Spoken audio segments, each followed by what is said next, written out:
అది 2021 నార్త్ కొరియాలోని ఒక పెద్ద స్టేడియంలో 10,000 మంది ప్రజలున్నారు. వాళ్ళందరి ముందుకి ఒక 17 సంవత్సరాల అబ్బాయిని తీసుకొచ్చారు. అతను ఒక వీల్చైర్లో కూర్చొని ఉన్నాడు. ఆ అబ్బాయి అమ్మ ఆ ప్రజల మధ్యలో కూర్చొని ఏడుస్తూ ఉంది. అప్పుడు ముగ్గురు నార్త్ కొరియన్ సోల్జర్స్ ఆ వీల్చైర్లో కూర్చున్న అబ్బాయి పైన 9 బుల్లెట్లను కాల్చారు. దీనివల్ల అతను అక్కడికక్కడే చనిపోయాడు. ఒక్కసారిగా స్టేడియంలో ఉన్న ప్రజలంతా సైలెంట్ అయిపోయారు. కాసేపటికి వాళ్ళందరూ చప్పట్లు కొట్టడం మొదలుపెట్టారు. ఆ అబ్బాయి వాళ్ళ అమ్మ కూడా ఏడుస్తూ చప్పట్లు కొట్టింది. కానీ ఇంతకీ ఆ అబ్బాయి చేసిన తప్పేంటి? అతను చేసిన తప్పు సౌత్ కొరియాకు సంబంధించిన K-పాప్ మ్యూజిక్ వినడం. దాదాపుగా 2.6 కోట్ల జనాభా ఉన్న నార్త్ కొరియా ప్రపంచంలో ఒక విచిత్రమైన దేశం. ఈ దేశంలో ప్రజలకి మరణశిక్ష విధించడం చాలా సాధారణమైన విషయం. నార్త్ కొరియా సరిహద్దుల్లో 3 దేశాలు ఉన్నాయి: రష్యా, చైనా, ఇంకా సౌత్ కొరియా. నార్త్ కొరియా ప్రజలు నార్త్ కొరియా నుంచి తప్పించుకుని వెళ్లిపోవాలని చాలాసార్లు ప్రయత్నించారు. 2017లో 24 సంవత్సరాల మహిళ తన కొడుకుతో నార్త్ కొరియా నుంచి పారిపోయి చైనా బోర్డర్కు చేరుకుంది. ఆమె నార్త్ కొరియాలో నరకాన్ని చూడడం కన్నా తను పారిపోయి స్వతంత్రంగా జీవించాలనుకుంది. కానీ ఆమె చైనాకి చేరుకున్న తర్వాత చైనా అథారిటీస్ ఆమెను తిరిగి నార్త్ కొరియాకు పంపించారు. ఆమె పారిపోవాలని ప్రయత్నించినందుకు బాగా టార్చర్ చేసి మరణశిక్ష విధించారు. నిజానికి నార్త్ కొరియా ఒక రహస్యమైన దేశం. ఆ దేశం నుంచి న్యూస్ అస్సలు బయటకు రాదు. కానీ ఏ న్యూస్ అయితే బయటకు వస్తుందో ఆ న్యూస్ చాలా భయంకరంగా ఉంటుంది. రీసెంట్గా నార్త్ కొరియా నుంచి ఒక న్యూస్ బయటకు వచ్చింది. అదేంటంటే దాదాపు 200 మంది ప్రజలను చంపేశారు. వాళ్లలో ఎక్కువ శాతం యువకులు ఉన్నారు. వాళ్ళు చేసిన తప్పు K-పాప్ మ్యూజిక్ వినడం, ఫారెన్ మూవీస్ చూడడం. ఎందుకంటే నార్త్ కొరియా లీడర్ కిమ్ ప్రకారం ఫారెన్ మూవీస్ని చూడడం, ఫారెన్ మ్యూజిక్ని వినడం క్షమించరాని నేరం. ఇది నార్త్ కొరియా నాగరికతను నాశనం చేస్తుందని కిమ్ భావిస్తాడు. నార్త్ కొరియా నుంచి పారిపోయి వచ్చిన ఓసే హయక్ అనే వ్యక్తి ప్రజలను చంపేసిన తర్వాత వాళ్ల శవాలని మార్కెట్లలో గానీ స్టేడియంలో గానీ పడేస్తారని చెప్పాడు. ఆ శవాలను చూసి ప్రజలు చాలా భయపడతారు. దీనివల్ల వాళ్లకి కిమ్కి ఎదురు వెళ్లాలని ఆలోచన కూడా రాదు.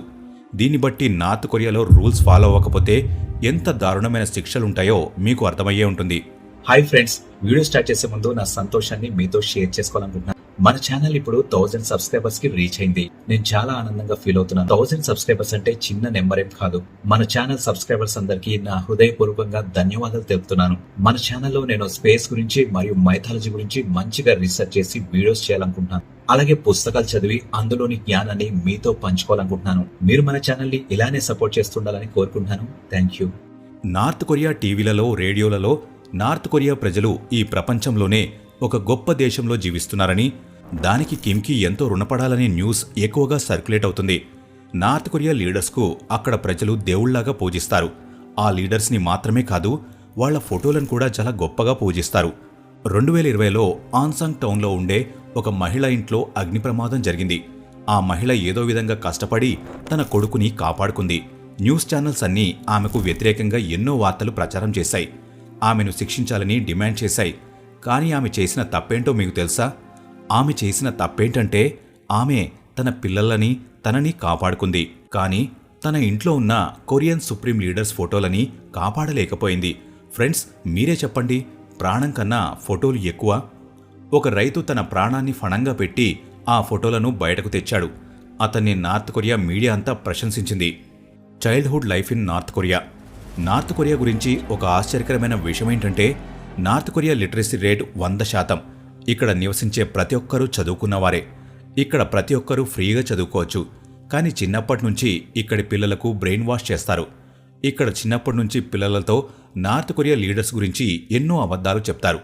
నార్త్ కొరియా సుప్రీం లీడర్లు జపాన్, సౌత్ కొరియా నుంచి నార్త్ కొరియా దేశాన్ని కాపాడారని చిన్నప్పటి నుంచే చెప్తారు. సైన్స్ కావచ్చు లేదా మ్యాథ్స్ కావచ్చు, ప్రతి బుక్లో ఇక్కడున్న సుప్రీం లీడర్ గురించి ఖచ్చితంగా గొప్ప ఆర్టికల్ ఉంటుంది.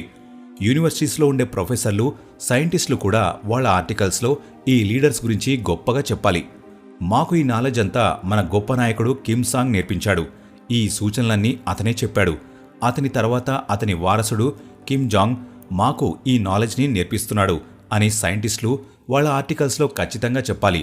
అలా చెప్పకపోతే వాళ్లకు కూడా శిక్షలు విధిస్తారు. 17 సంవత్సరాల వరకు చదువుకున్న ప్రతి ఒక్కరు కూడా నార్త్ కొరియా మిలిటరీలో పనిచేయాలి. అమ్మాయిలు 23 సంవత్సరాలు దాటిన తర్వాత మిలిటరీలో వర్క్ చేయాలి. అందమైన అమ్మాయిలతో ఒక స్క్వాడ్ని కూడా తయారు చేస్తారు. వాళ్ళని ప్లెజర్ స్క్వాడ్ అంటారు. ఈ స్క్వాడ్ పేరును బట్టి వీళ్ళు చేయాల్సిన పనేంటో మీకు అర్థమయ్యే ఉంటుంది. నార్త్ కొరియాలోని టాప్ అఫీషియల్స్ పని ఏంటంటే కిమ్ని ఆనందంగా చూసుకోవడం. నార్త్ కొరియాలో ప్రతి ఒక్కరూ ఖచ్చితంగా మిలిటరీ సర్వీస్ చేయాల్సిందే. చదువులో జీనియస్ కావచ్చు, లేదా ఒక లీడర్ కొడుకైనా కావచ్చు, ఖచ్చితంగా 17 సంవత్సరాలు దాటిన తర్వాత మిలిటరీ సర్వీస్ చేయాల్సిందే. Daily work life of north Koreans. North Korea గురించి ఇంకొక ఆశ్చర్యకరమైన విషయం ఏంటంటే ఇక్కడ అమ్మాయిలు అబ్బాయిల కంటే ఎక్కువ డబ్బులు సంపాదిస్తారు. అమ్మాయిలు సంపాదించిన దానితోనే కుటుంబాలు జీవిస్తున్నాయి. ఈ అమ్మాయిలకి ఇన్కమ్ ఎలా వస్తుందో మీకు తెలుసా? మ్యాక్సిమం వీళ్ళు చేసేదంతా ఇల్లీగల్ వర్క్సే. అబ్బాయిలు మిలిటరీలో పర్మనెంట్గా వర్క్ చేయొచ్చు, లేదా ఒక గవర్నమెంట్ అఫీషియల్గా వర్క్ చేయొచ్చు. వాళ్ళకి ప్రతి నెలకి $3 నుంచి $4 శాలరీ ఇస్తారు.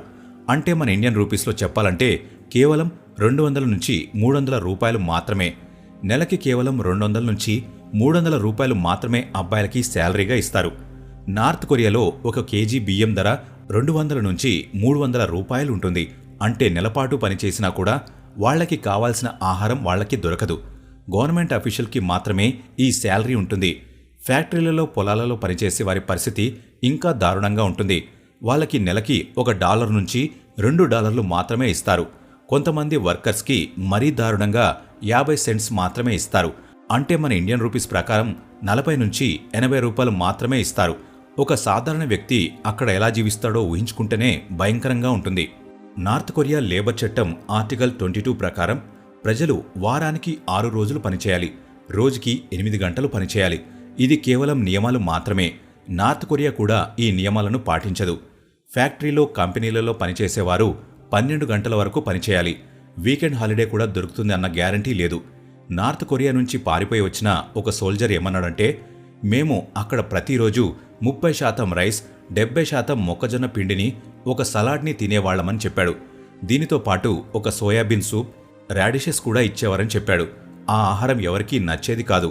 మేము కూడా బ్లాక్ మార్కెట్లో కొనుక్కుని తినేవాళ్లమని చెప్పాడు. నార్త్ కొరియాలో మిలిటరీలో పనిచేసే వాళ్లకి లేదా గవర్నమెంట్ జాబ్ చేసే వాళ్లకి కొన్ని సంవత్సరాల తర్వాత గవర్నమెంట్ ఆటోమేటిక్గా రిటైర్మెంట్ ఇచ్చేస్తుంది. అబ్బాయిలు 60 సంవత్సరాలు దాటిన తర్వాత వాళ్లని జాబ్ నుంచి తీసేస్తారు. అలానే అమ్మాయిలు 55 సంవత్సరాలు దాటిన తర్వాత వాళ్లని జాబ్ నుంచి తీసేస్తారు. యునైటెడ్ నేషన్స్ ప్రకారం ప్రతి మనిషి రోజుకి 600 గ్రాములు ఫుడ్ని తినాలి. కానీ నార్త్ కొరియాలో ప్రతి ఒక్కరికి రోజుకి కేవలం 400 గ్రాముల ఫుడ్ మాత్రమే రేషన్గా ఇస్తారు. కానీ 2019లో ఫుడ్ షార్టేజ్ వలన వాళ్లు కేవలం 300 గ్రాములు మాత్రమే రేషన్గా ఇచ్చారు. ఇంత తక్కువ ఫుడ్ వలన అక్కడున్న పేద ప్రజలు పురుగులను, చెట్లను తినేవారు. Smoking and drinking addiction. 2014లో దొరికిన సమాచారం ప్రకారం నార్త్ కొరియాలో 45,69,000 మంది స్మోకింగ్ చేసే పెద్దవాళ్లున్నారు. 1,67,000 మంది చిన్నపిల్లలు ప్రతిరోజు స్మోకింగ్ చేస్తున్నారు. నార్త్ కొరియాలో 45% మంది అబ్బాయిలు స్మోకింగ్, డ్రింకింగ్ చేస్తారు. దీని వెనుకున్న కారణం ఏంటంటే వీటి ధర చాలా తక్కువగా ఉంటుంది. దీంతో పాటు ఇక్కడ నివసించే ప్రజల పరిస్థితి చాలా కష్టాలను ఎదుర్కోవాల్సి వస్తుంది. నార్త్ కొరియాలో ఒక సిగరెట్ ప్యాకెట్ ధర $0.08. మన ఇండియన్ రూపీస్లో చెప్పాలంటే $7.47. ఇక్కడ ఎక్కువగా చైనీస్ ఆల్కహాల్ దొరుకుతుంది. ఇది వాళ్ళకి చీప్గా దొరకడంతో పాటు చాలా స్ట్రాంగ్గా ఉంటుంది. ఇందులో 38 నుంచి 63% ఆల్కహాల్ ఉంటుంది. కానీ నార్త్ కొరియా ప్రజలు ఇంత చీప్ ఆల్కహాల్ని కూడా కొనలేరు. వాళ్ళు ఇంట్లోనే బంగాళాదుంపలతో, మొక్కజొన్నలతో కలిపి అక్రమంగా ఆల్కహాల్ని తయారు చేసుకుంటారు. దాన్ని పెద్దవాళ్లతో పాటు పిల్లలు కూడా సాఫ్ట్ డ్రింక్ లాగా తాగుతారు. కానీ నార్త్ కొరియాలో 18 ఏళ్ల కంటే తక్కువ వయసున్న వారు ఆల్కహాల్ తీసుకోకూడదు. కానీ వయసుకు ముందే ఆల్కహాల్ తీసుకోవడం కంటే వాళ్ళు బీటీఎస్, బ్లాక్ పింక్ లాంటి పాప్ సాంగ్స్ వినడమే పెద్ద నేరం. అందుకనే వాళ్ళు స్మోకింగ్ చేసే పిల్లలపైన ఎక్కువ ఫోకస్ పెట్టరు.